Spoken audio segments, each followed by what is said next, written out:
27 नवंबर 2020 की मुरली है। बाबा ने कहा, मीठे बच्चे, तुम ड्रामा के खेल को जानते हो, इसलिए शुक्रिया मानने की भी बात नहीं है। प्रश्न है, सर्विसेबल बच्चों में कौन सी आदत बिल्कुल नहीं होनी चाहिए? उत्तर, मांगने की। तुम्हें बाप से आशीर्वाद या कृपा आदि मांगने की जरूरत नहीं। तुम किसी से पैसा भी नहीं मांग सकते। मांगने से मरना भला। तुम जानते हो, ड्रामा अनुसार कल पहले जिन्होंने बीज बोया होगा वो बोएंगे।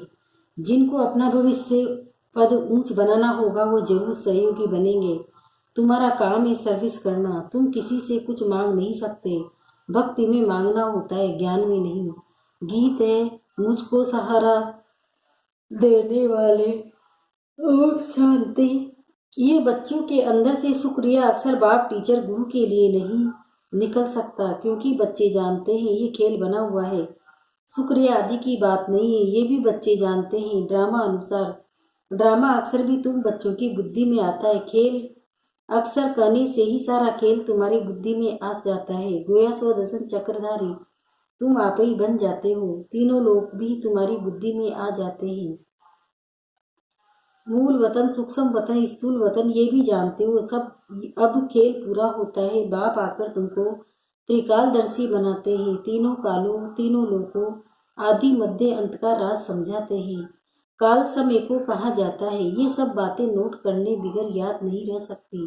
तुम बच्चे तो बहुत पॉइंट्स भूल जाते हो। ड्रामा के ड्यूरेशन को भी तुम जानते हो। तुम त्रिनेत्री, त्रिकालदर्शी बनते हो।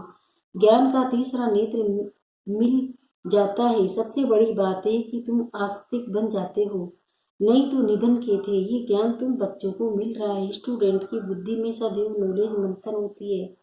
ये भी नॉलेज है ना। ऊंच से ऊंच बाप ही नॉलेज देते हैं।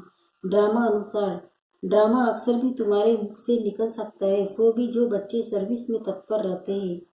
अभी तुम जानते हो, हम आपरण थे, अब बेहद का बाप धनी मिला है, तो धन के बने हैं। पहले तुम बेहद के आपरण में थे।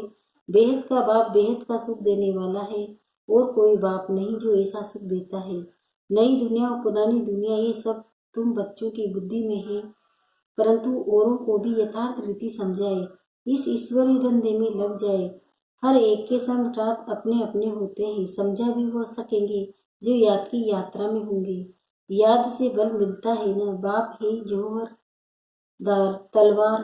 तुम बच्चों को जौहर बनना है। योग बल से विश्व की बादशाही पाते हो। योग से बल मिलता है, ज्ञान से नहीं। बच्चों को समझाया, नॉलेज सोर्स ऑफ इनकम है। योग को बल कहा जाता है, रात दिन का फर्क है। अब योग अच्छा है या ज्ञान अच्छा है, योग ही नामी ग्रामी है। योग अर्थात बाप की याद। बाप कहते हैं, इस याद से ही तुम्हारे पाप कट जाएंगे। इस पर ही बाप जोर देते हैं। ज्ञान तो सहज है। भगवान वाच, मैं तुमको सहज ज्ञान सुनाता हूँ। 84 के चक्र का ज्ञान सुनाता हूँ। उसमें सब आ जाता है। हिस्ट्री ज्योग्राफी है ना। ज्ञान और योग दोनों ही सेकंड का काम। बस हम आत्मा है, हमको बाप को याद करना है, इसमें मेहनत है। याद की यात्रा में रहने से शरीर की जैसे विस्मृति होती जाती है। घंटा भर भी ऐसे अशरीरी होकर बैठो तो कितने पावन हो जाए।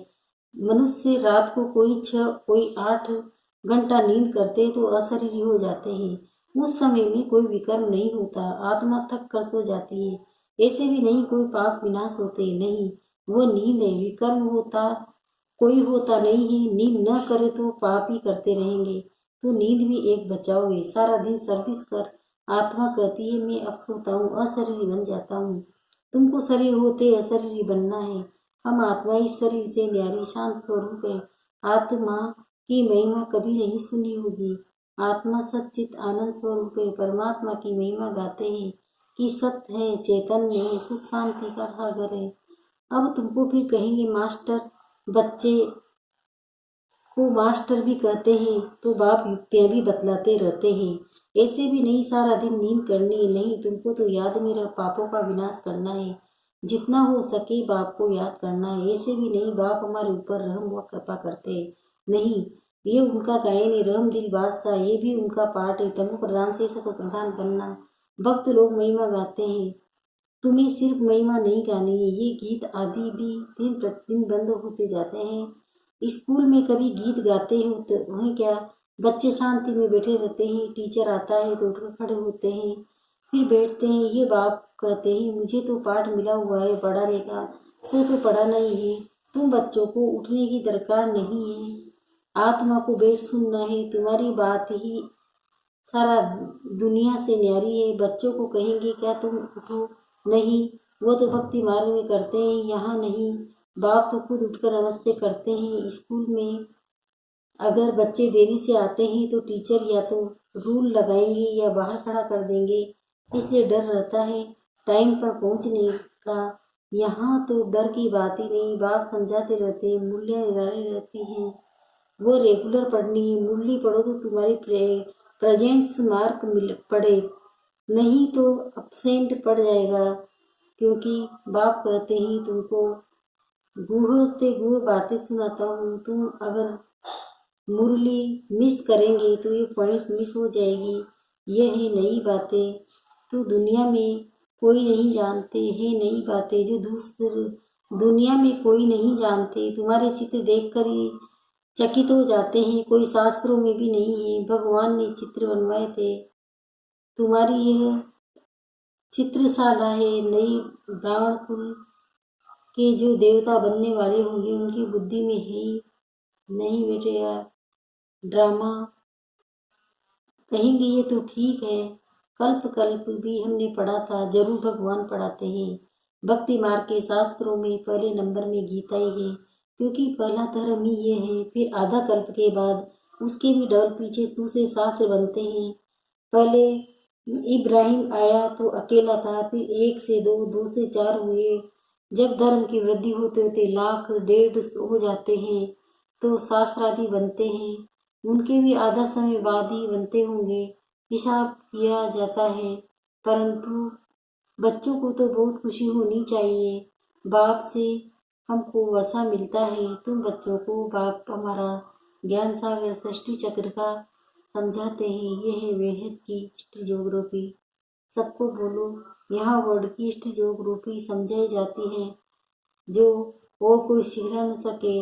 बल वर्ड का नक्शा निकालते हैं, परंतु उसमें ये कहाँ लिख लाते हैं कि लक्ष्मी नारायण का राज्य कब था, कितना समय चला। वर्ड तो एक ही है, भारत में ही राज्य करके गए हैं, अब नहीं है। ये बातें किसी की बुद्धि में नहीं है। ये तो कल्प की आयु की भी लंबी लाखों वर्ष का देते हैं। तो मीठे मीठे बच्चे को कोई जांचती तकलीफ नहीं देते। बाप कहते हैं पावन बनना, पावन बनने के लिए तुम भक्ति मार्ग में कितने धक्के खाते हो। जब अब ब्राह्मण हो, धक्के खाते खाते 2500 वर्ष गुजर गए। अब फिर बाबा आया है फिर से राज्य भाग्य देने। तुमको यही याद है, पुरानी से नई हो, नई से पुरानी दुनिया जरूर होती है। अभी अभी तुम पुराने भारत के मालिक हो ना, फिर नए के मालिक बनेंगे। एक तरफ भारत की बहुत महिमा गाते रहते हैं, दूसरी तरफ फिर बहुत ग्लानि करते रहते हैं। ये भी तुम्हारे पास गीत है, तुम समझो हो, समझते हो अब क्या क्या हो रहा है। ये दोनों गीत भी सुनाने चाहिए। तुम बता सकते हो कहाँ स्वराज्य और कहाँ ये बाप है गरीबी। आज गरीबों की ही बच्चियाँ मिलेगी, साहूकारों को तो कितना नशा रहता है। कल पहले जो आए होंगे वही आएंगे, फिक्रात की कोई बात नहीं है। शिव बाबा को कभी फिक्रात नहीं होती, दादा को होगी। तो इनको अपना भी फिक्र है, हमको नंबर 1 पाउंड बनना है। इसमें ही गुप्त पुरुषार्थ चार्ट रखने से समझ में आता है इनका पुरुषार्थ जास्ती है। बाप हमेशा समझाते रहते हैं डायरी रखो, बहुत बच्चे लिखते भी हैं। चार्ट लिखने से सुधार बहुत हो जाता है। ये युक्ति बहुत अच्छी है, तो सबको करना चाहिए। डायरी रखने से तुमको बहुत फायदा होगा। डायरी रखना माना बाप को याद करना, उसमें बाप की याद लिखनी है। डायरी भी मददगार बनेगी, पुरुषार्थ होगा। डायरी कितनी सेवा कर करोड़ों रुपए बनती है। नोट आदि करने लिए सबसे मुख्य बात तो ये है नोट करने की। ये भी भूलना नहीं चाहिए। उस समय डायरी में लिखना चाहिए, रात को हिसाब किताब लिखना चाहिए। फिर मालूम पड़ेगा ये तो हमको घाटा पड़ रहा है, क्योंकि जन्म जन्मांतर के विकर्म भस्म करने हैं। बाप रास्ता बताते हैं, अपने ऊपर रहूँगा कृपा करनी है। टीचर तो पढ़ाते हैं, आशीर्वाद तो नहीं करेंगे। आशीर्वाद कृपा रहम आदि मांगने की मांगने से मरना भला है, कोई से पैसा भी नहीं मांगना चाहिए। बच्चों को सख्त मना है। बाप कहते हैं, ड्रामा अनुसार जिन्होंने कल पहले बीज बोया है वही वर्षा पाया है, वह आप ही करेंगे। तुम कोई काम के लिए मांगो नहीं, नहीं करेगा तो नहीं पाएगा। मनुष्य दान पुण्य करते हैं तो रिटर्न में मिलता है ना। राजा के घर व साहूकार के पास जन्म होता है। जिनको करना हुआ आप ही करेंगे, तुमको मांगना नहीं है। कल पहले जिन्होंने किया, जितना किया है ड्रामा उनसे कराएगा, मांगने की क्या दरकार है। बाबा तो कहते रहते हुंडी भरनी रहती है। मनुष्य सर्विस के लिए हम बच्चों को थोड़ी कहेंगे पैसा दो। भक्ति मार्ग की बातें ज्ञान मार्ग में नहीं होती है। जिन्होंने कल पहले मदद की है वह करते रहेंगे, आप ही कभी मांगना नहीं है। बाबा कहते बच्चे, चंदा चीरा तुम इकट्ठा नहीं कर सकते, ये तो सन्यासी लोग करते हैं, भक्ति मार्ग में थोड़ा भी देते हैं, उसका रिटर्न में एक जन्म के लिए मिलता है। यह फिर है जन्म जन्मांतर के लिए, तो जन्म जन्मांतर के लिए तुम सब कुछ दे देना, अच्छा है ना। इनका तो नाम भोला भंडारी है। तुम पुरुषार्थ करो तो विजय माला में फिरोए जा सकते हैं। भंडारा भरपूर, काल कंटक दूर, वहाँ अभी कभी अकाली मृत्यु नहीं होती। वहाँ मनुष्य काल से यहाँ कितना डरते हैं। थोड़ा कुछ होता है तो मौत याद आ जाता है, वहाँ ये ख्याल ही नहीं। तुम अमरपुरी में चलते हो, ये छी मृत्यु लोक। भारतीय अमर लोक था, अब मृत्यु लोक है। तुम्हारा आधा कल बहुत छी पास हुआ, नीचे गिरते आए हो। जगन्नाथपुरी में बहुत गंदे गंदे चित्र है। बाप तो अनुभवी है ना, चारों तरफ घूमा हुआ है, गोरे से सांवरा बना, गांव में रहने वाला था। वास्तव में ये सारा भारत गांव है, तुम गांव के छोरे हो। अब तुम समझते हो हम विश्व के मालिक बनते हैं, ऐसे मत समझना। हम बॉम्बे में रहने वाले हैं।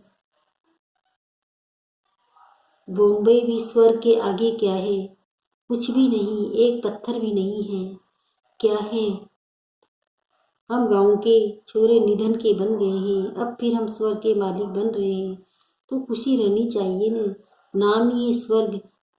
कितने हीरे जवाहरात महलों में लगे रहते हैं। सोमनाथ का मंदिर ही कितना हीर कितना हीरे जवाहरात से भरा हुआ था। पहले पहले शिव का मंदिर ही बनाते हैं। कितना साहूकार था, अभी तो भारत गांव है। सत्य में बहुत माला माल था। ये बातें दुनिया में तुम्हारे सिवाय कोई भी नहीं जानते। तुम कहेंगे कल हम बादशाह थे, आज फकीर है, फिर विश्व के मालिक बनते हैं। तुम बच्चों को अपने भाग्य पर शुक्रिया मानना चाहिए। हम पद्मा पद्म भाग्यशाली हैं। स्लोगन, मीठे मीठे सिकिल दे बच्चों प्रति माता पिता बाप दादा का याद प्यार और गुड मॉर्निंग। रूहानी बाप की रूहानी बच्चों को नमस्ते। हम रूहानी बच्चों की भी रूहानी माता पिता बाप दादा को याद प्यार गुड मॉर्निंग। नमस्ते नमस्ते नमस्ते। शुक्रिया बाबा, शुक्रिया आपका पद्मा पद्म, शुक्रिया। धारणा के लिए मुख्य सार है। पहला है, विकर्मों से बचने के लिए इस शरीर में रहते अशरीरी बनने का पुरुषार्थ करना है। याद की यात्रा ऐसी हो जो शरीर की विस्मृति होती जाए। दूसरा, ज्ञान मंथन कर आस्तिक बनना है, मूल्य कभी मिस नहीं करनी है। अपनी उन्नति के लिए डायरी में याद का चार्ट नोट करना है। वरदान है, नॉलेज रूपी चाबी द्वारा भाग्य का अकूट खजाना प्राप्त करने वाले माला माल भव। संगम युग पर सभी बच्चों को भाग्य बनाने के लिए नॉलेज रूपी चाबी मिलती है। ये चाबी लगाओ और जितना चाहे उतना भाग्य लो, खजाना लो। चाबी नहीं मिली और पद्मा पद्म माला माल बन गए। जो जितना माला माल बनते हैं उतना खुशी स्वतः रहती है। ऐसे अनुभव होता है जैसे खुशी का झरना अखुट अविनाशी है, बहता ही रहता है। वे सर्व खजानों से भरपूर मालामाल दिखाई देते रहते हैं। उनके पास किसी भी प्रकार की अप्राप्ति नहीं रहती। स्लोगन, पाप से करेक्शन ठीक रखो तो सर्व शक्तियों की करंट उतरती रहेगी। ओम शांति, ओम शांति।